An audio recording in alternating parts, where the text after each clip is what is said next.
Battle through the heavens के एक और न्यू वीडियो में आपका स्वागत है। पिछले एपिसोड में हमने देखा था शियोयन हाइकिंग के साथ क्विनलिन को लेकर ड्रैगन आइलैंड में एंटर कर गया था। वहां पर उसकी मुलाकात थर्ड एल्डर जूली से हुई। जूली शियोयन को दिखाते हैं कि Jian ancient phoenix dragon origin fruit को एब्जॉर्ब करते हुए ड्रैगन क्रिस्टल में कैद हो गई है और अब शियोयन ही जियान की मदद कर सकता है। अब आगे तो ये एपिसोड स्टार्ट होती है और हम लोगों को ड्रैगन आइलैंड में अगले दिन को दिखाया जाता है। इस वक्त शियोयन जूली के साथ दोबारा एक बार जियान के पास आया हुआ है। तो मैं आपको बता देता हूँ कि कल के दिन आखिर क्या हुआ। कल के दिन जियान की प्रॉब्लम को जानने के बाद शियोयन और क्विनलिन रेस्ट करने के लिए गए, जिसके बाद शियोयन ने रिफाइनिंग का प्रिपरेशन करा। पर फिर क्योंकि शियोयन को इस रिफाइनिंग में काफी ज्यादा समय लग सकता था, इसीलिए शियोयन क्विनलिन को ट्रेनिंग करने के लिए ड्रैगन आइलैंड में ही एक एंशिएंट ड्रैगन टॉम में भेज देता है। ये सब कुछ इसीलिए हुआ क्योंकि एल्डर जूली ने क्विनलिन को वो एंशिएंट टॉम यूज करने की परमिशन दी। अभी शियोयन के सारे दोस्त ट्रेनिंग में लगे हुए हैं और शियोयन इस जगह पर आया हुआ है। तो शियोयन एल्डर जूली को थैंक यू कहता है। एज एल्डर जूली क्विनलिन जो कि आउटसाइडर है उसके लिए एंशिएंट ड्रैगन टॉम को ओपन कर दिए। एल्डर जूली कहते हैं शियोयन थैंक यू कहने की कोई बात नहीं है। अगर मिस क्विनलिन हमारे एंशिएंट ड्रैगन टॉम की मदद से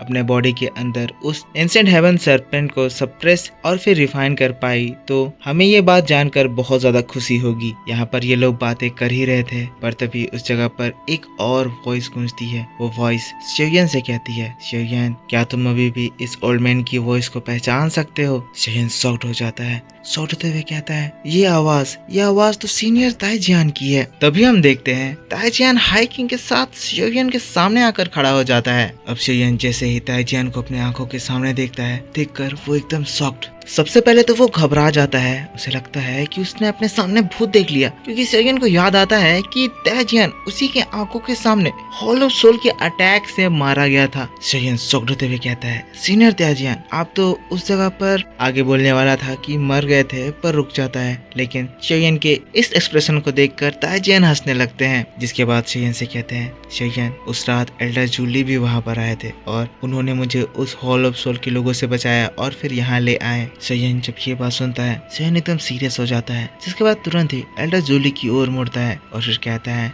लगता है जब मैं अपने टीचर को बचाने के लिए गया था तो एल्डर जूली खुद से मेरी हेल्प करने के लिए आ गए थे। सीनियर आपने मेरी सच में मदद करी और इसी वजह से ये बॉय बिना जाने आपको एक इतना बड़ा ग्रेट फेवर ओ करता है। तब एल्डर जूली कहते हैं, शियोयन जियान हमारे क्लैन की एक मोस्ट इम्पोर्टेंट पर्सन है और इसी वजह से उतने बड़े रिस्क में मैं उसे अकेले जाने नहीं दे सकता था। रही बात ताइजियान की, तो ताइजियान जैसे ग्रेट पर्सन को मैं पहले से ही अप्रिशिएट करता था, इसी वजह से उन्हें बचाना तो मेरा फर्ज बनता था। एल्डर जूली ये पोलाइटनेस की वजह से कह रहे हैं। तब ताइजियान भी ये बात समझते हुए अपने हाथों को जोड़ते हुए एल्डर जूली को ग्रीट करने लगते हैं। फिर शियोयन भी इन लोगों की बात को सुनने के बाद फिर एल्डर जूली की ओर देखता है और फिर कहता है, एल्डर जूली केयरफुल थे पर आपने मेरी मदद करी, इसी वजह से मैं आपके काइंडनेस को हमेशा हमेशा याद रखूंगा। शियोयन इतना ज्यादा कह रहा है तो इसीलिए एल्डर जूली से इनको समझाते हैं, कहते हैं शियोयन ये स्मॉल मैटर है, इससे ज्यादा ध्यान मत दो। लेकिन उसके बाद अपने हाथों को बढ़ाते हैं और उनके हाथों में 5 ड्रॉप ऑफ ब्लड एसेंस आ जाता है। एल्डर जूली बताते हैं, शियोयन ये जो मेरे हाथों में है ये एंशिएंट ड्रैगन ब्लड का रिफाइंड एसेंस है, जो कि मैंने खुद अपने हाथों से रिफाइन करा हुआ है। इस ब्लड एसेंस के हर एक ड्रॉप में बहुत ज्यादा ताकत है और जब तुम इसके एक ड्रॉप को कंज्यूम करोगे तो ये तुम्हारे मसल्स को, स्ट्रेंथ को और बोन्स को बहुत ज्यादा स्ट्रॉन्ग बना देगा और तुम्हारी मसल्स और स्ट्रेंथ को रिकवर कर देगा। शियोयन उन 5 ड्रॉप्स को रख लेता है, जिसके बाद एल्डर जूली हाइकिंग और ताइजियान से कहते हैं, इसके बाद आप दोनों यहाँ पर हमारे गार्ड्स को लीड करें। शियोयन इस रिफाइनिंग प्रोसेस को करेंगे, इस बीच में उन्हें किसी भी तरह की डिस्ट्रैक्शन का सामना ना करना पड़े, इसीलिए किसी भी इंटरफेरेंस से बचने के लिए आप लोग इस जगह को किसी भी तरह के आपदाओं से गार्ड करेंगे। हाइकिंग हाथ जोड़कर ऑर्डर एक्सेप्ट करते हैं, जिसके बाद शियोयन कहता है, मैं जियान को बचाने के लिए अपना बेस्ट दूंगा और हर हालत में मैं उस क्रिस्टल को रिफाइन करूंगा। जिसके बाद सीन शिफ्ट हो जाता है, सभी लोग अपने अपने पोजीशन में खड़े हो जाते हैं और हमारा शियोयन जियान के साथ इस रिफाइनिंग प्रोसेस को स्टार्ट करता है। शियोयन अपने स्ट्रेंज फ्लेम का इस्तेमाल करता है और इसके इस्तेमाल से ही क्रिस्टल आग में जलने लगता है और चमकने लगता है। पर उसके बाद फिर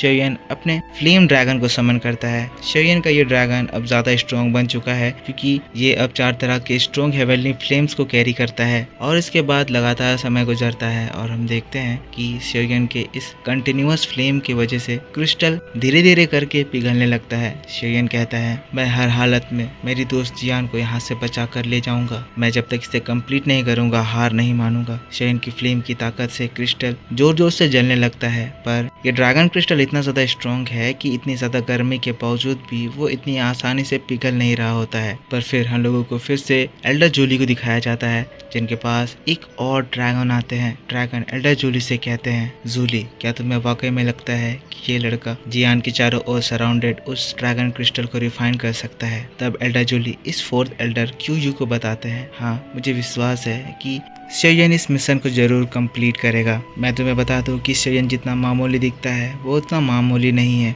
शेयन एक बहुत ही स्ट्रॉन्ग पर्सनालिटी होल्ड करता है। भले ही वो यंग है, पर इसके बावजूद भी वो इतने कम उम्र में पिल टावर के पिल गैदरिंग कंपटीशन का विनर रह चुका है। ये अपने बॉडी में हेवनली फ्लेम्स कैरी करता है और ये हर बार अपनी एबिलिटी को सबके सामने प्रूव करा है। एल्डर क्यू कहते हैं, हाँ, पर तुम्हें ये बात पता है ना कि अगर शेयन यहाँ पर फेल हो जाता है तो ये हमारे ईस्टर्न ड्रैगन आइलैंड को कितना ज्यादा अफेक्ट करेगा। अगर इस प्रोसेस में जियान को कुछ होता है तो मुझे डर है कि कभी भी एंशिएंट ड्रैगन क्लैन दोबारा यूनाइट हो पाएगा। एल्डर जूली बताते हैं, वो जियान ही है जिन्होंने कोमा में जाने से पहले मुझे पर्सनली शेयन को बुलाने के लिए कहा था। अगर उन्हें शेयन पर इतना ज्यादा भरोसा है तो हम लोगों को भी जियान पर भरोसा रखना चाहिए और शेयन को पूरा भरोसा रख के इस रिफाइनिंग प्रोसेस को करने देना चाहिए। एल्डर क्यू बताते हैं, होप करता हूँ ये रिफाइनिंग प्रोसेस जल्दी ही ओवर हो जाए, क्योंकि अगर इस बात के बारे में बाकी के तीनों ड्रैगन आइलैंड को पता चल गया तो वो लोग एक साथ मिलकर हमारे ऊपर हमला कर देंगे, क्योंकि वो लोग कभी भी नहीं चाहेंगे कि ईस्टर्न ड्रैगन आइलैंड के पास ट्रू रॉयल ब्लड आ जाए। अगर ऐसा हो जाता है तो तीनों आइलैंड फिर ड्रैगन सोल्जर्स को कंट्रोल नहीं कर पाएंगे और इसीलिए वो लोग अगर इस बात को जानते हैं तो तीनों मिलकर हमारे ऊपर हमला जरूर करेंगे। और अभी के सिचुएशन में अगर वो तीनों आइलैंड एक साथ मिलकर हमला करे तो हमारे ईस्टर्न ड्रैगन आइलैंड एक डिसएडवांटेज फेस करेगा। एल्डर जूली कहता है, चाहे वो लोग हमारे ऊपर हमला करे या कुछ करे, पर जब तक शेयन इस रिफाइनिंग प्रोसेस को कंप्लीट नहीं कर लेते हैं हम लोगों को किसी भी हालत में उन लोगों को बाहर रोकना होगा। फिर दोस्तों ये सीन शिफ्ट हो जाता है और हम लोगों को स्पेस पोर्टल को दिखाया जाता है। स्पेस पोर्टल में हम लोग देखते हैं एंशिएंट ड्रैगन्स की बहुत ही बड़ी सेना ईस्टर्न ड्रैगन आइलैंड की ओर वार करने के लिए जा रही थी। ये स्पेसशिप में तीनों ड्रैगन आइलैंड के लोग प्रेजेंट थे। इसका मतलब तीनों ड्रैगन आइलैंड्स को ये पता चल चुका है कि यहाँ पर कुछ हो रहा है और वो लोग अटैक करने के लिए आ गए हैं। पर वापस से सीन शिफ्ट होते हुए हम लोगों को शेयन के साइड में दिखाया जाता है, जहाँ शेयन के इस फायर के प्रेशर में अब जियान के चारों ओर सराउंडेड वो ड्रैगन क्रिस्टल काफी ज्यादा छोटा हो गया है। पर अभी भी इस प्रोसेस के कंप्लीट होने में काफी समय बाकी है। शेयन लगातार इस प्रोसेस में लगा हुआ है और लोग शेयन को लगातार इस जगह पर गार्ड कर रहे हैं। पर क्योंकि ये प्रोसेस बहुत ही ज्यादा लंबा चल रहा है, इसी वजह से शेयन की दाव की पूरी खत्म हो गई है। तो शेयन को अपनी दाव की रिकवर करने के लिए उस ब्लड एसेंस को इस्तेमाल करना पड़ता है। शेयन जैसे ही ब्लड एसेंस को एब्जॉर्ब करता है, शेयन की दाव की एक झटके में पूरी तरह से रिकवर कर जाती है। इस एब्जॉर्प्शन के बाद शेयन को और भी ज्यादा स्ट्रेंथ फील होता है, उसकी हड्डियां मजबूत हो जाती है, उसे ऐसा फील होता है जैसे वो एक बीस्ट बन गया है। फिर लगातार शेयन जियान के क्रिस्टल्स को जलाने लगता है और इसी तरह समय गुजरने लगता है। फिर से अगला दिन बीतता है और तब हम देखते हैं शेयन अब इस क्रिस्टल को इतना ज्यादा पिघला दिया है कि अब जियान तक इस ड्रैगन आइलैंड की ड्रैगन एनर्जी पहुंचने लगी है। सभी सोल्जर्स ये चीज देखकर खुश हो जाते हैं। फाइनली इन लोगों को कुछ एक्चुअल प्रोग्रेस दिखाई देता है। सभी लोग इस शेयन की तारीफ करने लगते हैं। सभी लोग शेयन के बारे में कह रहे हैं कि जैसा हमने शेयन के बारे में सुन रखा था, शेयन बिल्कुल ही वैसा है। हमारे लीडर ने शेयन को यहाँ पर ये काम करने के लिए चूज करा। सच में ये एक बहुत ही अच्छा फैसला रहा। हमें पता चलता है शेयन की इस रिफाइनिंग करते हुए 1 महीने बीत चुके हैं और एल्डर जूली हाइकिंग से कह रहे हैं शेयन लगातार 1 महीने से अपनी दौकी को अपने हेवनली फ्लेम को कंट्रोल करने में लगाया है। शेयन का हेवनली फ्लेम में कंट्रोल बहुत ही ज्यादा ऑसम है। तभी एल्डर जूली भी आ जाते हैं और फिर शेयन की तारीफ करने लगते हैं। कहते हैं, मैं देख सकता हूँ ये लड़का बहुत ऑसम टैलेंट कैरी करता है और फ्यूचर में इसके लिए आगे बहुत ही बड़ा सक्सेस इंतजार कर रहा है। पर इसी बात के साथ साथ बैटल थ्रू द हेवंस का ये एपिसोड इस जगह पर खत्म हो जाता है। तो मेरे दोस्तों, आप मुझको बताओ कि आपको ये एक्सप्लेनेशन कैसा लगा। अगर वीडियो आपको पसंद आया है तो इसके ऊपर एक लाइक जरूर कर देना। कमेंट करके बताना कि वीडियो कैसा था। नेक्स्ट एपिसोड मैं आपके लिए थोड़ी देर बाद इसी चैनल पर अपलोड कर दूंगा, तो इसे देखने के लिए आपको इस वीडियो पे ज़्यादा से ज़्यादा सपोर्ट दिखाना है। तो प्लीज़ ज़्यादा से ज़्यादा लाइक कीजिए, कमेंट करके बताइए कि वीडियो कैसा लगा, और चैनल को सब्सक्राइब नहीं कर रखा है तो सब्सक्राइब करके बेल आइकन ऑन कर लीजिए। मिलता हूँ मैं आपसे एक डिटेल एक्सप्लेनेशन के साथ थोड़ी ही देर बाद। तब तक के लिए take care, bye bye and thanks for